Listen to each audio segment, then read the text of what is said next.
Hello दोस्तों, my name is Vimal Kumar Pandey.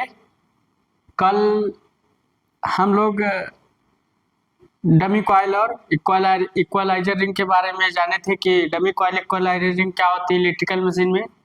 आज हम लोग आर्मेचर की वाइंडिंग जानेंगे कि आर्मेचर में वाइंडिंग कैसे होती है, तो आर्मेचर में वाइंडिंग कैसे की जाती है और आर्मेचर की वाइंडिंग के बारे में जानेंगे कि जब हम आर्मेचर क्या होता है, सिल्कारी स्टाइल की पत्तियों को बना होता है, बेलनाकार रोटर होता है।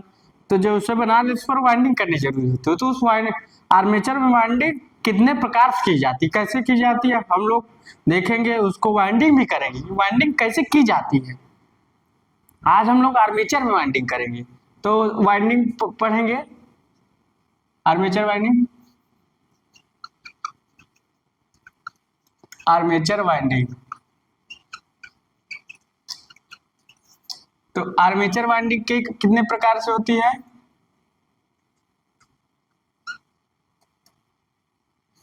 आर्मेचर वाइंडिंग देखा जाए तो दो प्रकार से होती है, कंसंट्रेटेड और डिस्ट्रीब्यूटेड।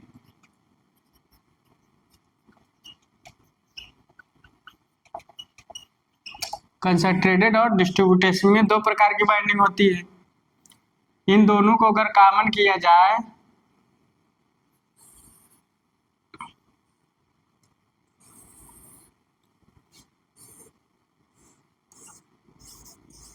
लैब वेब और हाफ कॉइल वाइंडिंग और फुल कॉइल वाइंडिंग। तो वाइंडिंग हमारी आर्मेचर में दो प्रकार से होती है, कंसंट्रेटेड वाइंडिंग, एक डिस्ट्रीब्यूटेड वाइंडिंग। कंसंट्रेटेड वाइंडिंग क्या होती है, डिस्ट्रीब्यूटेड वाइंडिंग क्या होती है? पहले आप कंसंट्रेटेड और डिस्ट्रीब्यूटेड में lap winding, web winding, half coil winding और फुल कॉइल वाइंडिंग आती है। तो लैप वाइंडिंग, वेब वाइंडिंग आप लोग लिख सकते हैं। लैप वाइंडिंग, वेब वाइंडिंग और ये सब वाइंडिंग आप लिख सकते हैं।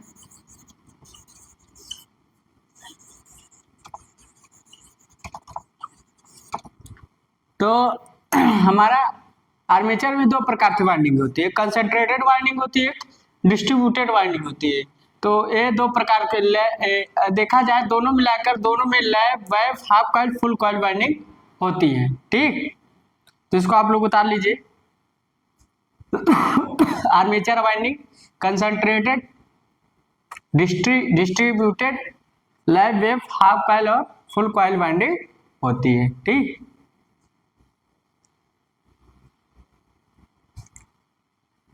तो इसको आप लोग उतार लिए होंगे।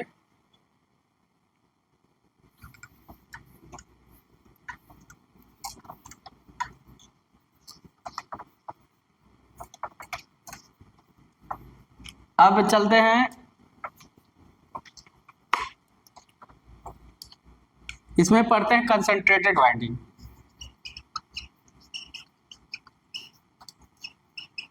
Treated winding, concentrated winding. Concentrated winding क्या होती है? इसमें जो होता है कंसंट्रेटेड वाइंडिंग में एक ही पोल, इसके आर्मेचर के एक ही पोल में एक ही स्लॉट्स होता है, मतलब पोलों की संख्या आर्मेचर के स्लॉट्सों की संख्या के बराबर होती है। कंसंट्रेटेड वाइंडिंग क्या होता है, इसमें आर्मेचर में जो स्लॉट्सों की संख्या है पोलों की संख्या के बराबर होती है। तो ये होता है कंसंट्रेटेड वाइंडिंग। कंसंट्रेटेड वाइंडिंग से मोर इंड्यूस्ड ईएमएफ प्राप्त किया जाता है। तो यहां लिखेंगे number of pole equal to number of armature slots, number of armature slots.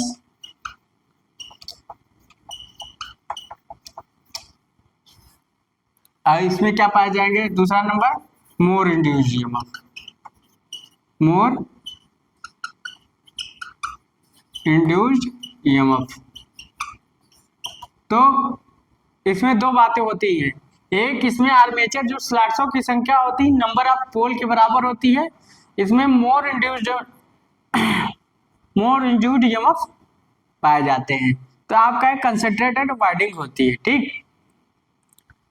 तो कंसंट्रेटेड वाइंडिंग आप लोग उतार लीजिए, इसको आप लोग उतार लीजिए। कंसंट्रेटेड वाइंडिंग में आर्मेचर स्लॉट्सों की संख्या नंबर ऑफ पोलों की संख्या के बराबर होती है, इसमें मोर इंड्यूस्ड ईएमएफ होता है। अब आगे चलते हैं।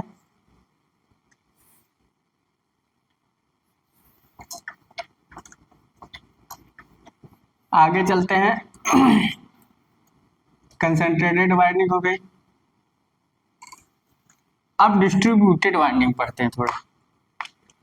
डिस्ट्रीब्यूटेड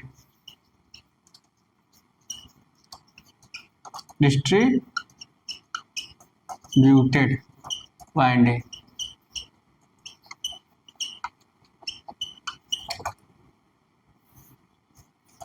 डिस्ट्रीब्यूटेड वाइंडिंग क्या होती है, इसमें नंबर ऑफ पोल में स्लॉट्सों की संख्या ज्यादा होती है, एक नंबर ऑफ पोल में कई स्लॉट्स होते हैं।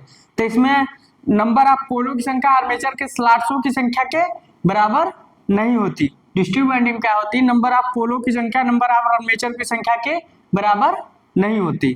तो और क्या होता है, डिस्ट्रीब्यूटेड वाइंडिंग से हमको क्या फायदा होता है, डिस्टॉर्शन हार्मोनिक कम हो जाता है, आर्मेचर रिएक्शन कम हो जाता है, आर्मेचर रिएक्टेंस कम हो जाता है। क्या हो जाता है, पहले डिस्टॉर्शन हार्मोनिक जो हमारे इंड्यूस में उत्पन्न हो रहा है हमारे मशीन में, आर्मेचर रिएक्टेंस कम कर देता है, आर्मेचर रिएक्शन को कम करता है। तो डिस्ट्रीब्यूटेड हमारे ज्यादातर हमारे मशीनों में डिस्ट्रीब्यूटेड वाइंडिंग की जाती है, डिस्ट्रीब्यूटेड वाइंडिंग की जाती है।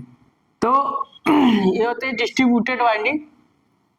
तो डिस्ट्रीब्यूटेड वाइंडिंग क्या होता है, आर्मेचर की संख्या नंबर ऑफ पोलों की संख्या, नंबर ऑफ पोल्स की संख्या is less than number of armature slots, number of armature slots, number of armature slot मतलब नंबर ऑफ पोल की जो संख्या होती है नंबर ऑफ आर्मेचर स्लॉट्सों की संख्या ज्यादा, मतलब एक पोल में कई स्लॉट्स, मान लीजिए एक पोल है इसमें कई स्लॉट्स होंगे, तो एक नंबर ऑफ पोल में कई स्लॉट्स होते हैं। तो नंबर ऑफ पोलों की संख्या नंबर ऑफ आर्मेचर की संख्या से कम होती है, नंबर ऑफ आर्मेचर स्लॉट्सों की संख्या से कम होती है। तो और दूसरा क्या होता है, reduce the distortion harmonic, reduced distortion harmonic,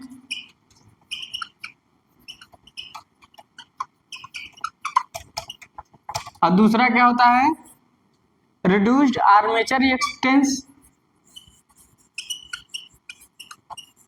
reduced armature reactance, और तीसरा क्या होता है, reduced armature reaction, reduced armature reaction. तो चार बातें हुई इसमें। डिस्ट्रीब्यूटेड वाइंडिंग क्या होगी, नंबर ऑफ पोल की संख्या नंबर ऑफ आर्मेचर स्लॉट्स की संख्या से कम होती है। दूसरा, इस वाइंडिंग करने से फायदा क्या होती है, रिड्यूस्ड डिस्टॉर्शन हार्मोनिक कम हो जाता है, रिड्यूस्ड आर्मेचर रिएक्टेंस कम हो जाता है, रिड्यूस्ड आर्मेचर रिएक्शन कम हो जाता है। इसलिए डिस्ट्रीब्यूटेड वाइंडिंग का हम लोग प्रयोग इलेक्ट्रिक मशीनों में ज्यादातर करते हैं, ठीक। तो इससे इम्प्रूव साइन वेव भी प्राप्त होता है। चौथा लिख सकते हैं, produce the improve sine wave, produce the improvement sine wave, produce the improvement sine wave, sine wave. तो आप लोग इसको उतार लीजिए। ये सब क्या है कि डिस्ट्रीब्यूटेड वाइंडिंग क्या होती है, कंसंट्रेटेड वाइंडिंग क्या होती है। हम लोग जानेंगे डिस्ट्रीब्यूटेड वाइंडिंग क्या होती है, कंसंट्रेटेड वाइंडिंग क्या होती है।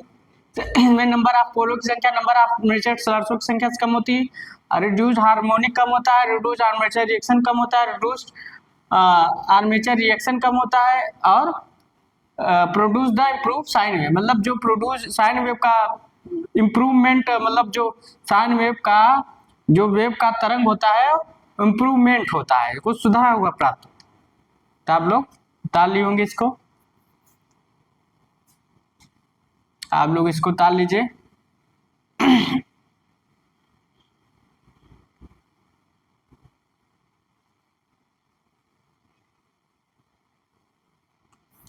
अब अगला चलते हैं।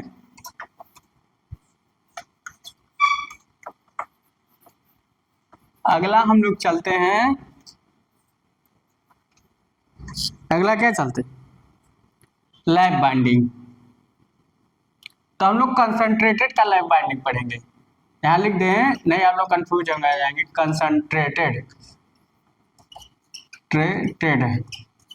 Lap binding, lap binding.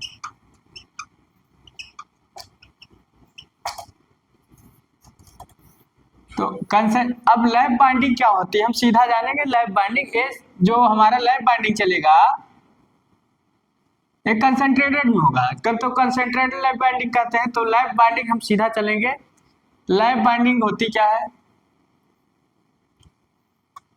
पहली बात तो देखो लैप बाइंडिंग क्या होती है। एन हो गया, एस हो गया, एन हो गया और एस हो गया। आज जो क्लास चल रही है, वो ITI, polytechnic, TGT level, JEE level, या जो पॉलिटेक्निक का पेपर में देने जा रहे हैं, जो ITI के पेपर देने जा रहे हैं, ये आपका 10 नंबर 15 नंबर का क्वेश्चन आता है आपका। ये जो आपका पेपर चल रहा है, जो बताना आज हम बता रहे हैं, आपका 10 और 15 नंबर तक में आता है। तो इसको आप लोग अच्छे से पढ़िएगा ITI और डिप्लोमा वालों के लिए, इलेक्ट्रिकल के लिए। इंजीनियरिंग टाइम में एक क्वेश्चन आता है 10 नंबर।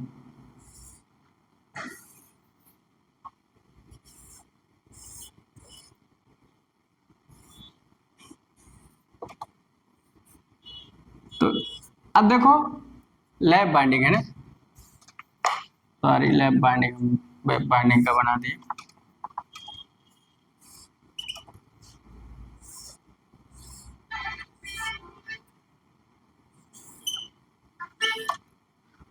अब देखो हमारी क्या होती है,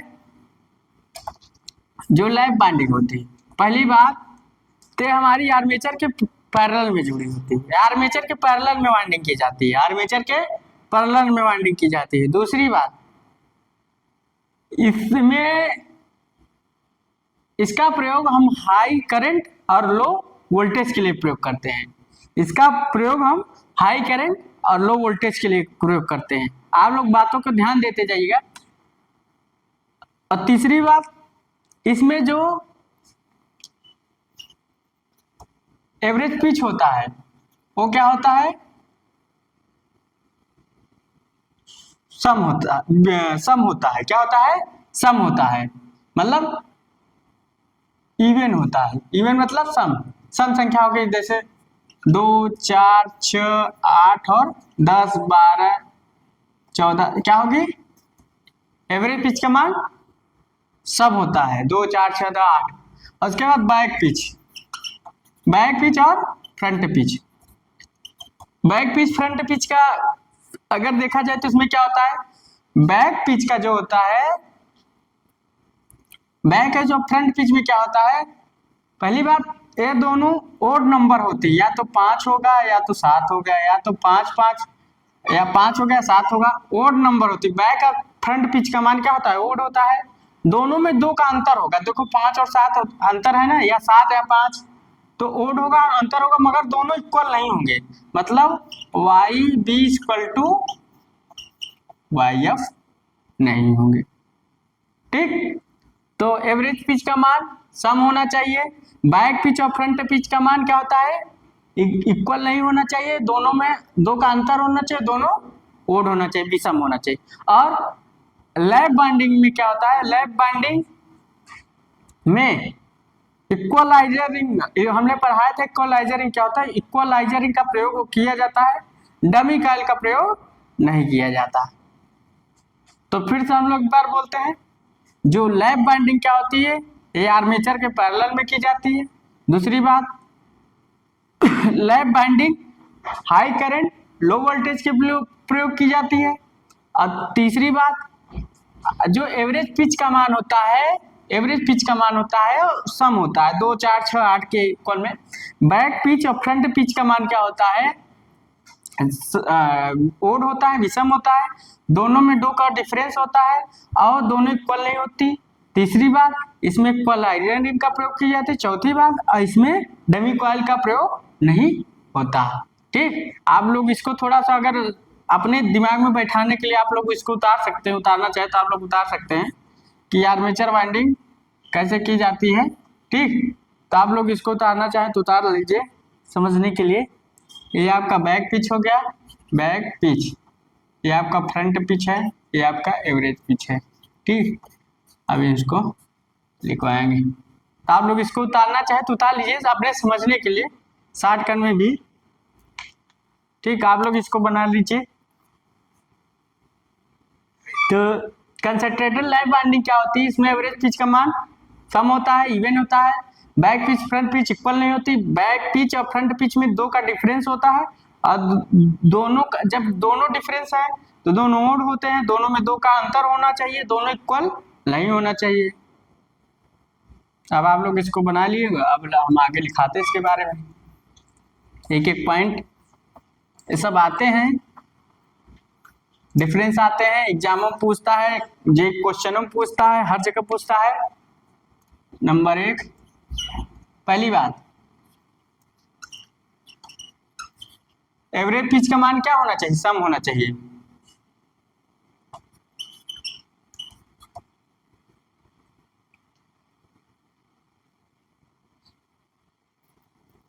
मतलब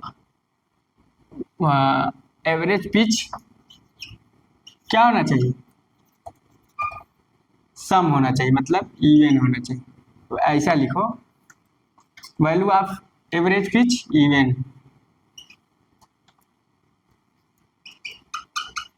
वैल्यू ऑफ एवरेज पिच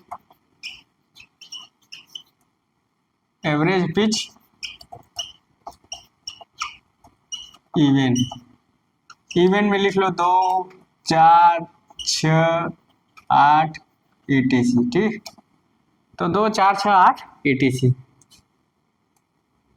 दूसरा, बैक पिच और फ्रंट पिच का मान क्या होना चाहिए, ओड होना चाहिए, दोनों में 2 का डिफरेंस होना चाहिए। तो क्या लिखेंगे, बैक पिच वाई बी और वाई एफ, और वाई एफ का मान क्या होना चाहिए, वाई बी और वाई एफ का मान क्या होना, मैं यहाँ लिख दे फ्रंट पिच, हम वाई एफ लिख रहे हैं, फ्रंट पिच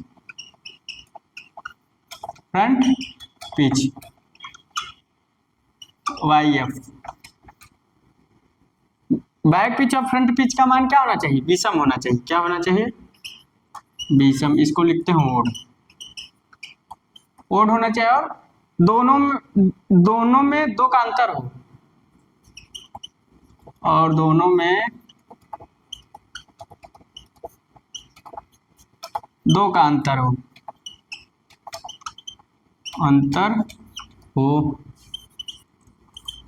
और दोनों इक्वल नहीं होने चाहिए।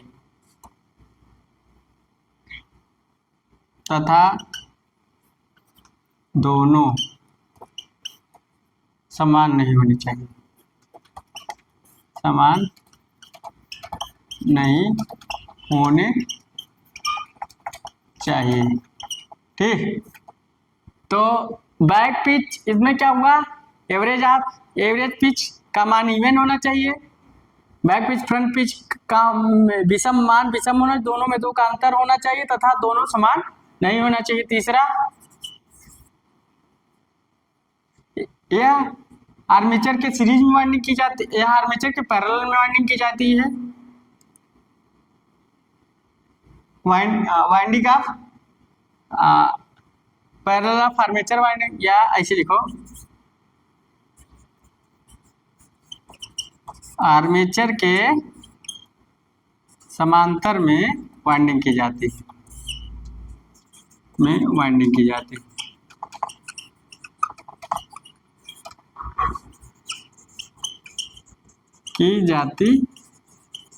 है।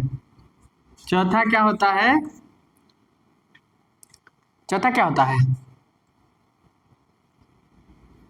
आर्मेचर के समांतर में, हाँ, और हाई करंट लो वोल्टेज के लिए प्रयोग की जाती है। किसका यूज के लिए, इसका प्रयोग हाई करंट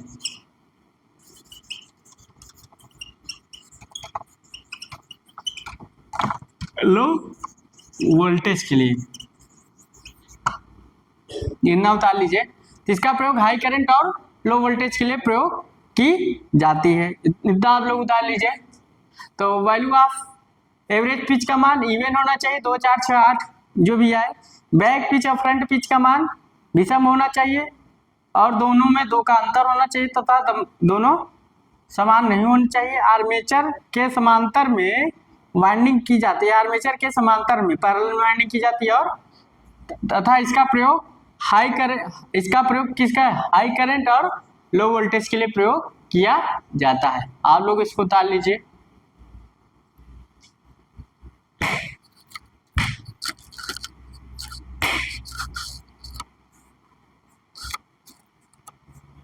देखो इसको उतार लीजिए तो बताया जाए।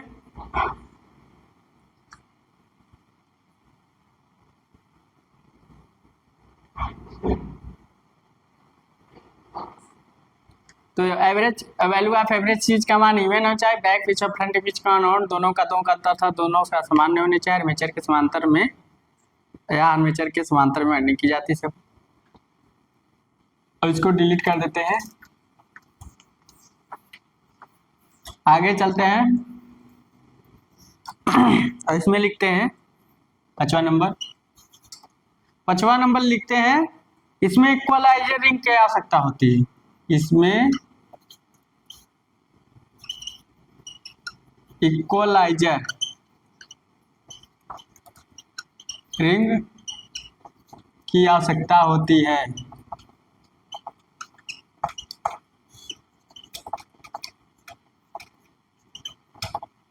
इसमें इक्वलाइजर रिंग की आवश्यकता होती है। 6वां, इसमें डमी कॉइल की आवश्यकता नहीं होती, इसमें डमी कॉइल, ऐसे लिखो DUMM,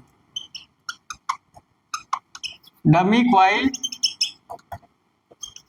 की आवश्यकता नहीं होती,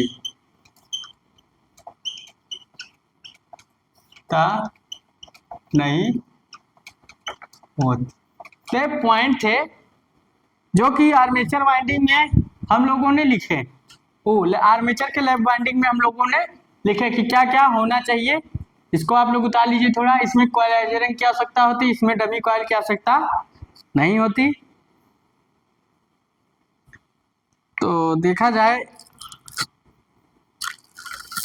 अब देखो इसमें हम लोग जाते हैं एवरेज पिच। मान लो आर्मेचर के स्लॉट्सों की संख्या, जेड को आर्मेचर स्लॉट्स बोलते हैं, तो लिखेंगे आर्मेचर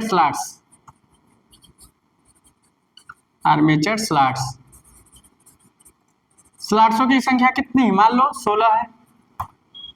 पोल्स की संख्या मान लो 4 है। तो एवरेज पिच का मान हम लोग क्या जानते हैं, जेड बाई पी। एवरेज की पिच का मान जेड बाई पी जानते हैं। अच्छा एक बात और है, एवरेज पिच और पोल पिच, देखो हम इसको लिख लो। तो अब हम लोग लिखते हैं 16 इंटू 4, 16 इंटू 4, 16 इंटू 4, तो 16 इंटू 4 हो गया, तो कितना आ गया, 4 चौक 16, 4 आया ना। तो एवरेज पिच का मान क्या है, 4 आया। इसके जितने भी सवाल हैं, जैसे 16 हो गया, अब जो भी यहाँ आएंगे, मान लो 18 आ गया, तो 18 से नहीं कटेगा। इसमें बैक अग्रगामी पश्चगामी मतलब लीडिंग लैगिंग का भी फार्मूला प्रयोग किया जाता है, अभी उसको हम बताते हैं। तो अभी हम लोग जानेंगे कि एवरेज पिच का मान देखो सम आ रहा है, कैसे आ रहा है वो हमने दिखाया।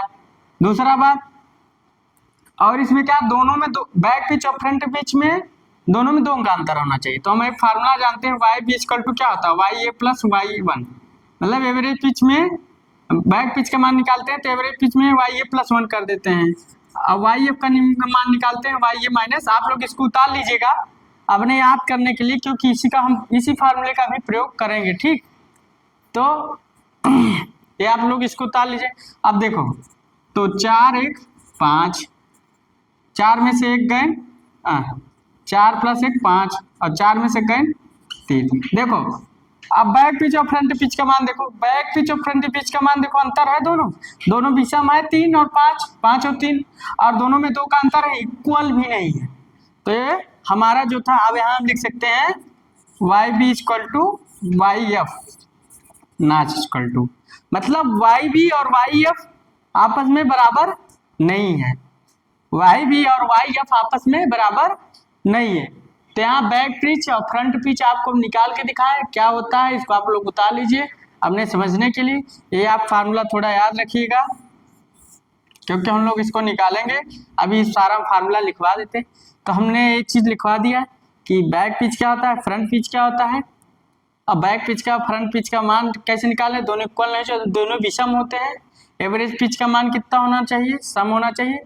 तो हमने आज इसको लिखा दिया, आप लोग इसको उतार लीजिए, इसको तो उतार ही लिए होंगे।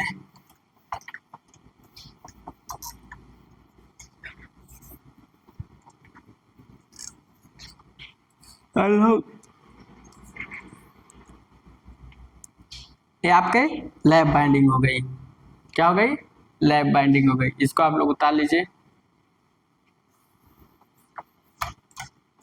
अब आगे चलते हैं, web binding.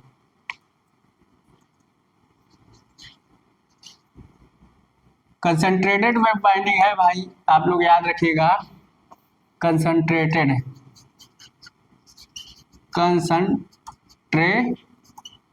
Concentrated web binding.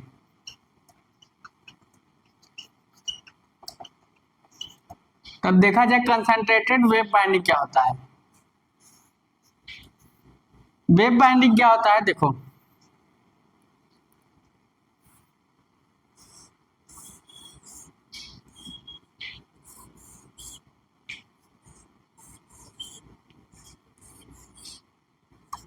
N S N और एस,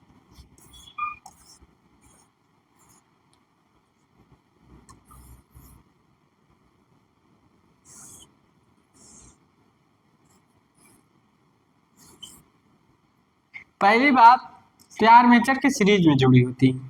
ये वाइंडिंग देखो आर्मेचर के सीरीज में जुड़ी है ना, वाइंडिंग आर्मेचर के सीरीज में हो रही है, सीरीज में हो रही है ना, कहीं पैरेलल तो नहीं दिख रही है ऐसे हो। तो देखो यह वाइंडिंग आर्मेचर के सीरीज में जुड़ी थी। इसका प्रयोग हाई वोल्टेज लो करंट में प्रयोग करते हैं। इसमें इक्वलाइजरिंग की आवश्यकता नहीं होती, डमी कॉइल की आवश्यकता होती। इसमें एवरेज पिच का मान सम भी हो सकता है और विषम भी हो सकता है। मतलब वाई ए का मान कितना होता है, या तो इवन होगा या और ओड होगा। मतलब सम भी होता है और विषम भी होता है, सम और विषम होता है। तो सम भी होता है और विषम भी होता है। क्या होता है, सम भी होता है और विषम होता है। एवरेज पिच का मान सम भी हो सकता है और विषम भी हो सकता है। बैक पिच और फ्रंट पिच का मान देखा जाए, वाई बी को क्या कहते हैं, बैक पिच। बैक पिच और फ्रंट पिच का मान क्या हो सकता है, ओड भी होता है, ओड भी होता है, दोनों इक्वल भी होता है, और दोनों में दो का अंतर भी होता है। देखो मान लीजिए वाई बी वाई एफ, तो कहा कि विषम भी होता है, मान लीजिए 5 और 7 विषम भी हो गया, दोनों में दो का अंतर भी है, और दोनों इक्वल कैसे होते हैं, देखो मान लीजिए वाई बी 5 और वाई एफ इक्वल टू 7, तो क्या क्या हो रहा है, दोनों ओड भी हैं, यहाँ 5 मतलब दोनों ओड है, दोनों में दो का डिफरेंस भी है और दोनों इक्वल भी है। हम यही बोले कि बैक पिच और फ्रंट पिच में दोनों का डिफरेंस भी है, दोनों ओड भी है, दोनों इक्वल भी है। ठीक, तो कंसंट्रेटेड वाइंडिंग में हमारी बैक पिच और फ्रंट पिच दोनों इक्वल होना चाहिए, दोनों दो का डिफरेंस होना चाहिए। ठीक, तो ये है वेव बाइंडिंग। ठीक, आप लोग इसको उतार लीजिए अपने जानकारी के लिए, समझने के लिए शॉर्टकट में उतार लीजिए कि हाँ ऐसे बाइंडिंग होती है, ऐसे बाइंडिंग की जाती है। आप लोग इसको उतार लीजिए। तो क्या होती है वेब बाइंडिंग, क्या होती है लैब बाइंडिंग। आज आप लोग ये जो हम क्लास चला रहे हैं ना, ये पॉलिटेक्निक और बीटेक वालों की, पॉलिटेक्निक और टीआई वालों की बहुत मस्त है, और एईजे में भी क्लास क्वेश्चनों पूछ लेता है वेब बाइंडिंग क्या है, लैब बाइंडिंग क्या है, किसमें ओड का मान होना चाहिए, कौन इवन का मान होना चाहिए। तो आपको ये जानना बहुत जरूरी है क्या है वेब बाइंडिंग और क्या है लैब बाइंडिंग। ठीक, तो आपको ये जानना चीज बहुत जरूरी है। ठीक,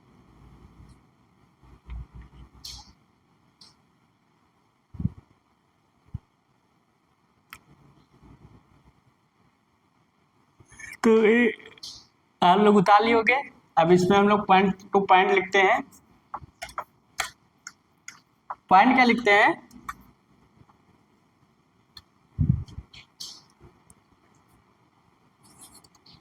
यह सीरीज में वाइंडिंग की जाती है, वाइंडिंग ऑफ सीरीज,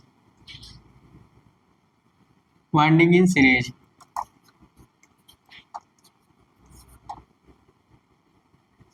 या ऐसे लिख दो, या सीरीज में वाइंडिंग होती है, या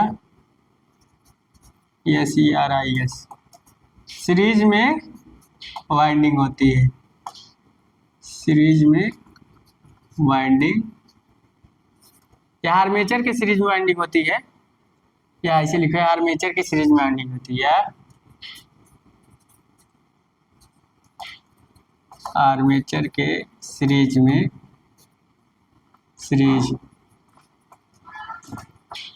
सीरीज में वाइंडिंग होती है,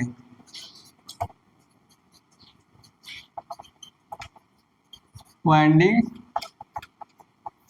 होती है। तो किसके सीरीज में वाइंडिंग होती है, आर्मेचर के सीरीज में वाइंडिंग। दूसरा, यह हाई करंट और हाई वोल्टेज और लो करंट के लिए प्रयोग हो जाती है। तो यूज ऑफ हाई वोल्टेज और high current and high current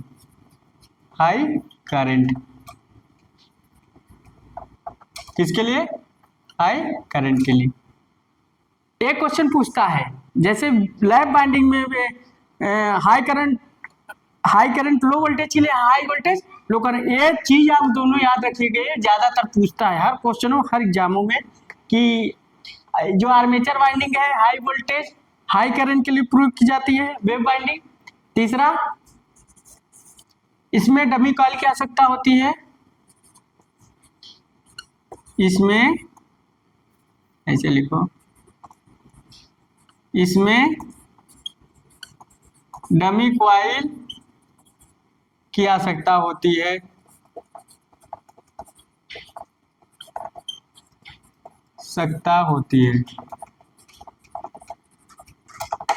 चौथा क्या होता है, इसमें इक्वलाइजरिंग की आवश्यकता नहीं होती, इसमें इक्वलाइजर रिंग की आवश्यकता नहीं होती।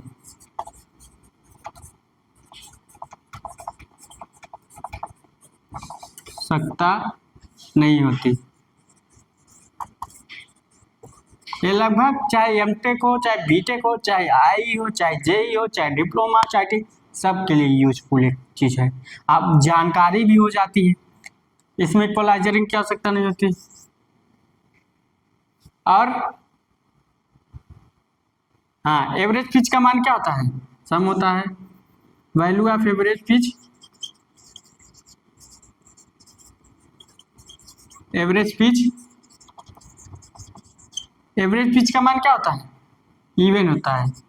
हाँ, इवन और ओड होता है, मतलब सम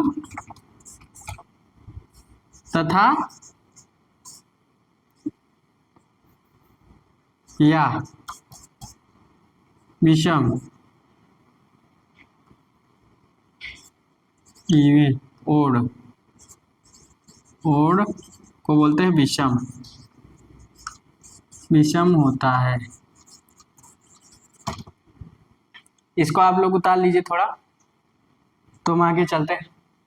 तो यह आर्मेचर की सीरीज में वाइंडिंग होती है। दूसरा, use of high voltage high current के लिए प्रयोग की जाती है। तीसरा, इसमें डमी कॉइल की आवश्यकता होती है।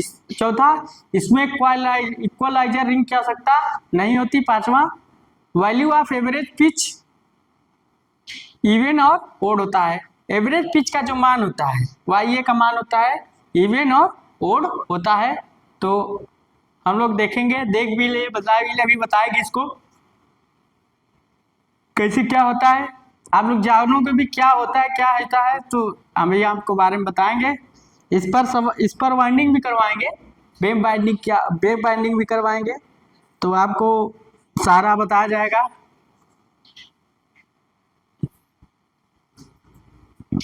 तो आप लोग इसको लिख लीजिए।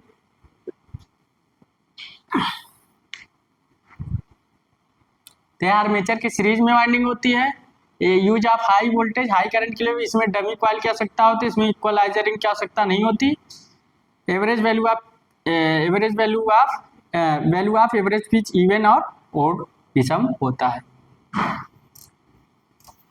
और इसमें अब हम लोग थोड़ा जानकारी लेते हैं।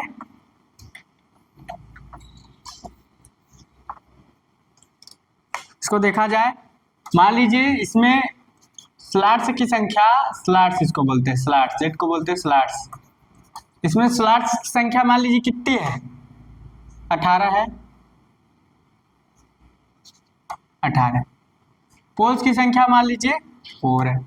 इसमें हम लोग एक चीज जानना चाहिए, एवरेज पिच का मान हम लोग देखो, इसमें लीडिंग के लिए लिखना चाहे तो लिख लीजिए। लीडिंग के लिए, लीडिंग पिच बोलते हैं इसे। लीडिंग पिच के लिए अभी हम लिखाएंगे भी, थोड़ा ऐसा आप लिखते जाइए, फिर आगे लिखाएंगे। लीडिंग के पिच के लिए वाई ए का मान क्या होता है? Z+2/P, ये फार्मूला होता है। लैगिंग के लिए, लैगिंग पिच के लिए वाई ए का मान क्या होता है?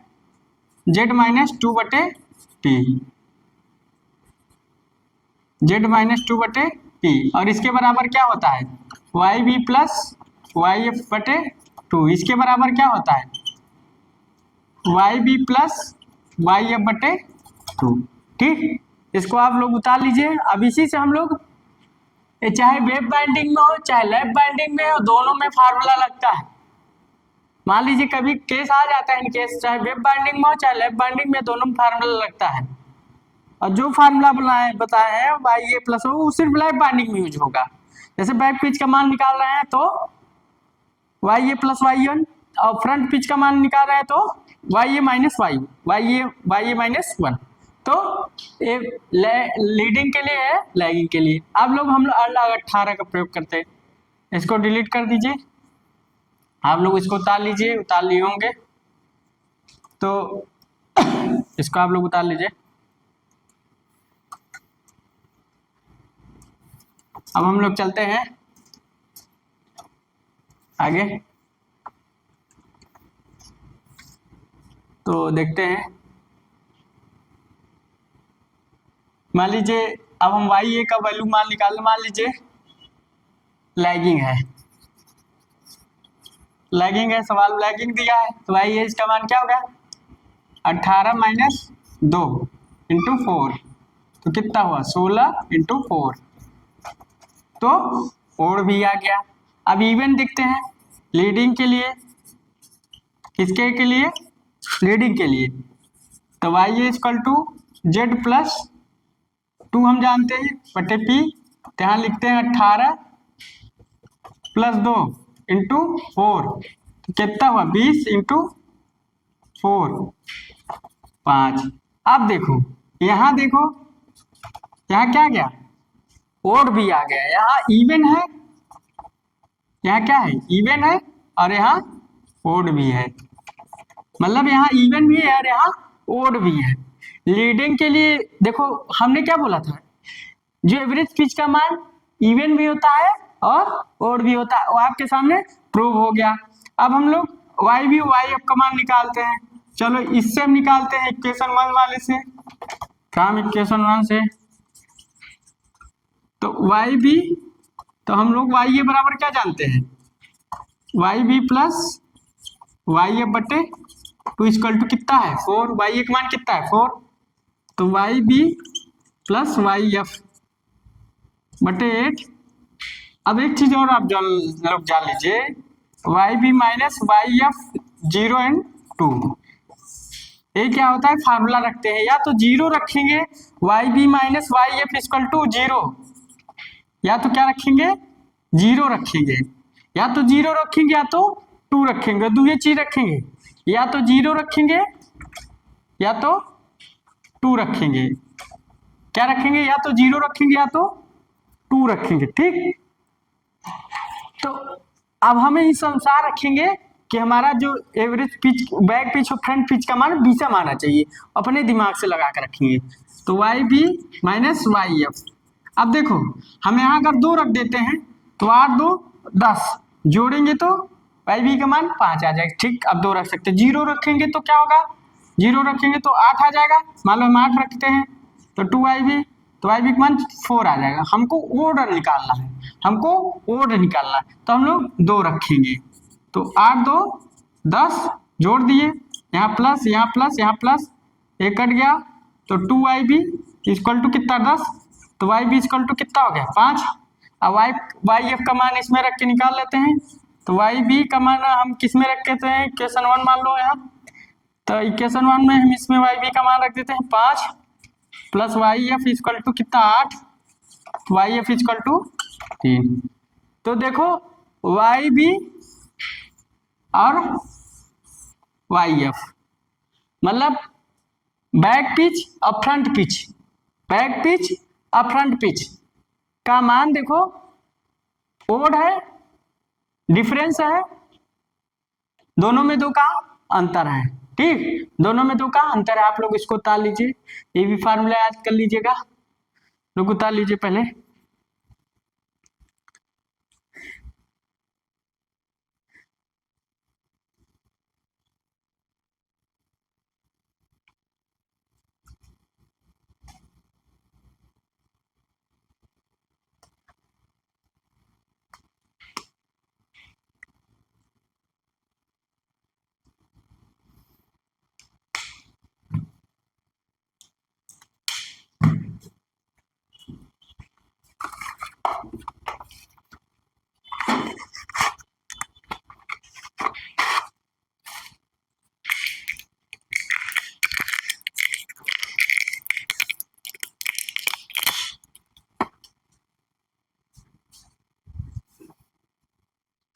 आप लोग उतार लिए होंगे। अब देखिए, अब इसको हम मिटा देते हैं, थोड़ा नीचे वाला बीसी के आगे थोड़ा लिखते हैं, थोड़ा अब हमको दिखाना है क्या, इवन भी दिखाना है एवरेज पिच और बैक पिच का मान, मतलब इक्वल भी दिखाना है, समान होना चाहिए, तो इक्वल होना चाहिए। तो हम लोग लिखते हैं क्या, इसको लिखते हैं वाई ए कितना होता है Y B plus Y F बटे 2, तो 5 रखते हैं, तो यहाँ कितना आ गया, Y B plus Y F, Y B plus Y F equal to कितना है 10।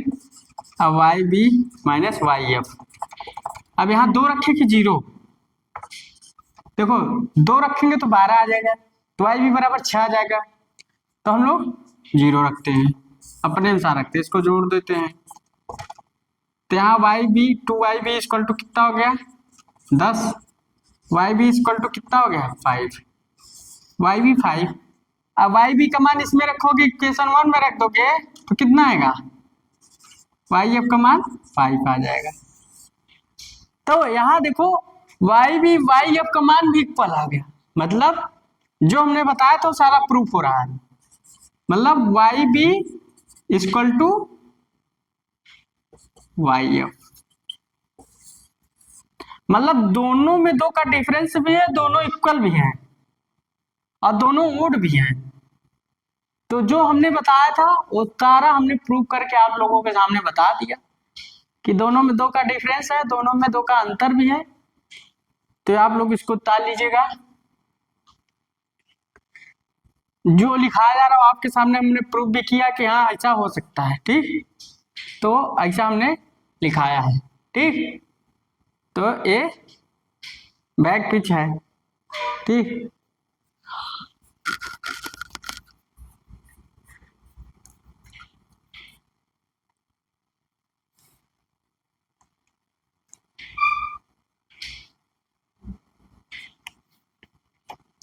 अब इसको आप लोग उतार लिए होंगे, ऊपर वाले तो उतार लिए होंगे, इसको भी उतार लिए होंगे।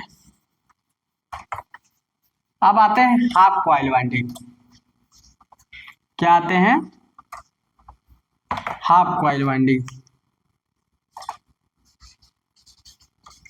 Half coil winding, half coil winding. Half coil winding क्या होती है, हाफ कॉइल वाइंडिंग क्या होती है, आर्मेचर के पूरे भाग में लपेटी नहीं होती, आर्मेचर के आधे भाग में लपेटी होती है। इसमें जो कॉइलों की संख्या होती है इसमें अगले ध्रुव की संख्या के इक्वल होती है, मतलब अगले ध्रुव की संख्या के बराबर होती है, ठीक। तो इसमें जो कुंडली की संख्या होती है, कॉइल की संख्या, कॉइल की संख्या अगले ध्रुव की संख्या के बराबर होती है, अगले ध्रुव की संख्या के बराबर होती है।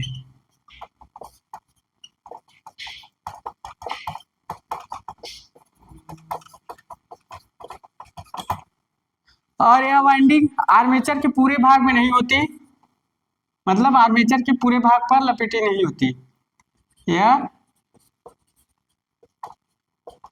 आर्मेचर के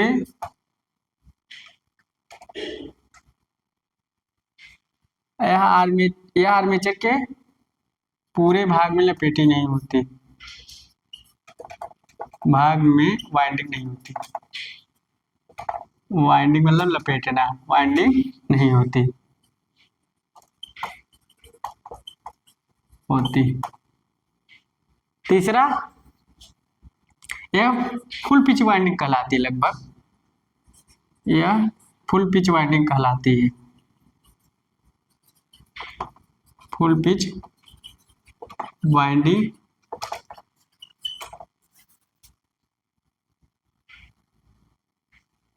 या फुल पिच वाइंडिंग कहलाती है। इसको आप लोग उतार लीजिए। इसमें जो कॉइलों की संख्या होती है अगले ध्रुव की संख्या के बराबर होती है, आर्मेचर के पूरे भाग में, यह आर्मेचर के पूरे भाग में वाइंडिंग नहीं होती, यह फुल पिच वाइंडिंग कहलाती है। अब देखो इसको हम बता देते हैं, थोड़ा सा को आप लोग समझ लीजिए। फुल पिच वाइंडिंग क्यों नहीं हो रही है, थोड़ा सा हम लोग इसको समझाते हैं।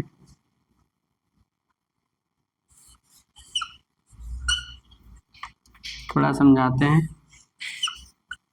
1 2 3 3 3, ठीक। अब देखो मान लो यहाँ से बाइंडिंग हुई, ठीक, बाइंडिंग यहाँ से हुई, ये बाइंडिंग यहाँ से हुई। इसको आप लोग उतार लीजिए तो हम बनाए इसको थोड़ा सा।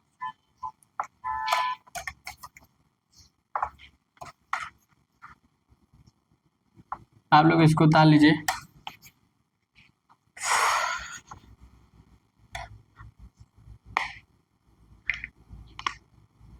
उतर गया है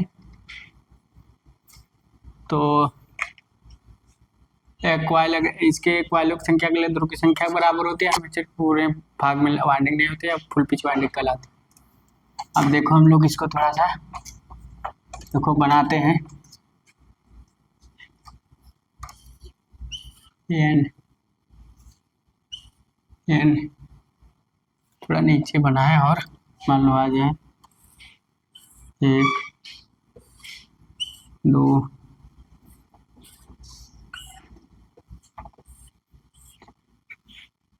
मान लो n s n s 1 2 3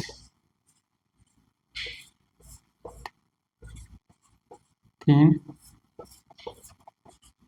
s में ऊपर रहेगा करंट, इसमें नीचे, अगर एन में करंट नीचे है तो यस में ऊपर, यस में ऊपर। देखो मान लीजिए वाइंडिंग हुई तो ये इससे हो गई, अब ये वाइंडिंग इससे होगी तो ये वाइंडिंग इससे होगी, ये वाइंडिंग इससे हुई तो ये वाइंडिंग इससे होगी, ये वाइंडिंग इससे होगी तो ये वाइंडिंग ऐसे होगी, ठीक।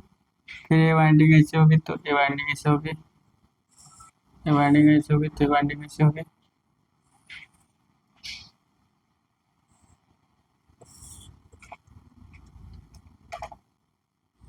ये वाइंडिंग ऐसे होगी तो ये वाइंडिंग ऐसे होगी। तो यहाँ देखिए, यहाँ वाइंडिंग जो हुआ, यहाँ वाइंडिंग का थोड़ा देखा जाए,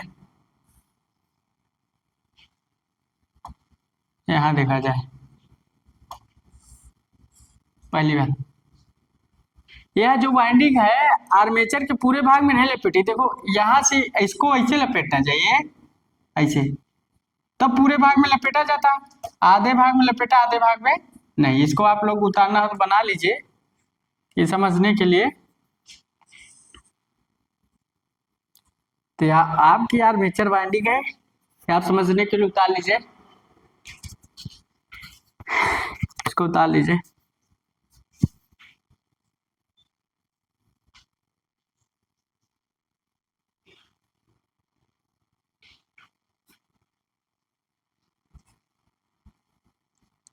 आप लोग इसको उतार लीजिए।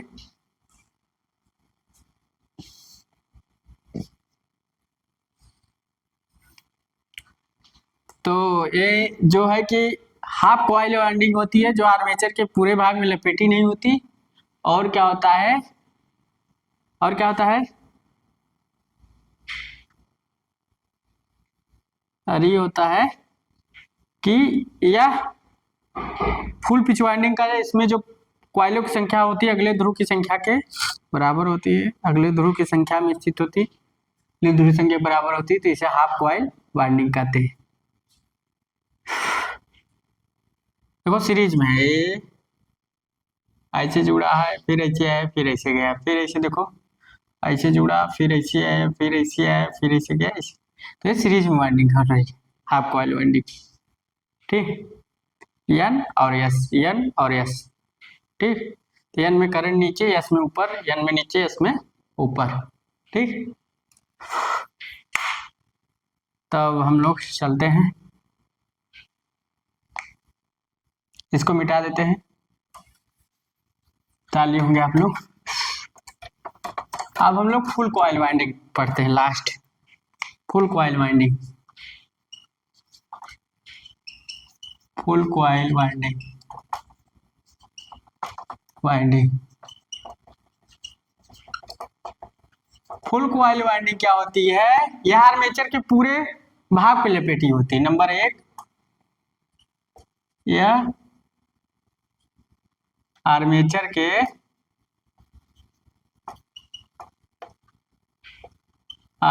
के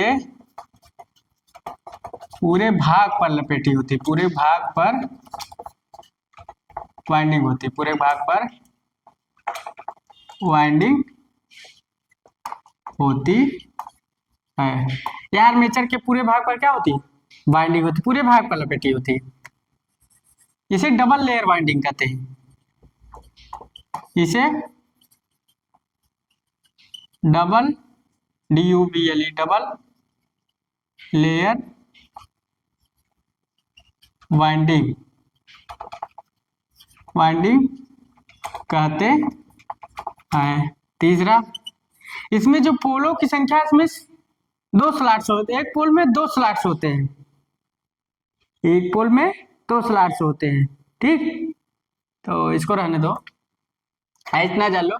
इसे यह आर्मेचर के पूरे भाग में वाइंडिंग होती है और इसे डबल लेयर वाइंडिंग कहते हैं। इसे डबल लेयर वाइंडिंग कहते हैं। आप लोग इसको उतार लीजिए, मैं भी बना भी दे रहा हूँ यह आपको जानकारी के लिए।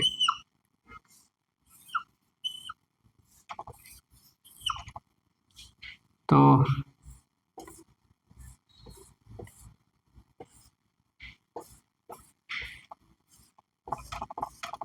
देखो अब डबल लेयर कैसे हो गया। यहां से मान लो वाइंडिंग हुई है, ठीक, तो इसका ऐसे भी हुआ है। देखो अब यहाँ से इसको ऐसे भी जोड़ा है, स्लॉट्स और बना दे, इसको ऐसे भी जोड़ा है। देखो, तो देखो आर्मेचर के पूरे भाग पे लपेटी जा रही है ना, पूरे भाग पे लपेटी। तो यहाँ एक स्लॉट ऐसे होगा, स्लॉट ऐसे। देखो ये आर्मेचर के पूरे भाग पे लपेटी है, तो इसको ऐसे कर दो, इसको भी एक निकाल। क्या है, मान लीजिए यन है, यन है, यन है, यस है, यस है, यस है, यस है, यन है, यन है, यस है, यस है, यस है। तो यन है, यस है, यन है, यस है। तो क्या है, ये आर्मेचर के पूरे भाग में लपेटी हुई। देखो पूरे भाग में, देखो लपेटी है, पूरे भाग में लपेटी है। और इसे डबल लेयर वाइंडिंग भी कहते हैं। तो इसे क्या कहते हैं? डबल लेयर वाइंडिंग भी कहते हैं। इसे हम लोग डबल लेयर वाइंडिंग भी कहते हैं। तो इसको आप लोग उतार लीजिए, थोड़ा आप वो लोग ऊपर वाला लिख लिए होंगे।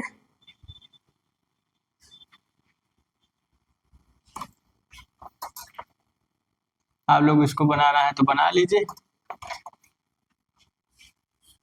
इसको यहाँ से था, इसको यहाँ से था, इसको यहाँ से था, इसको यहाँ से। तो देखो हम लोग बना भी रहे हैं।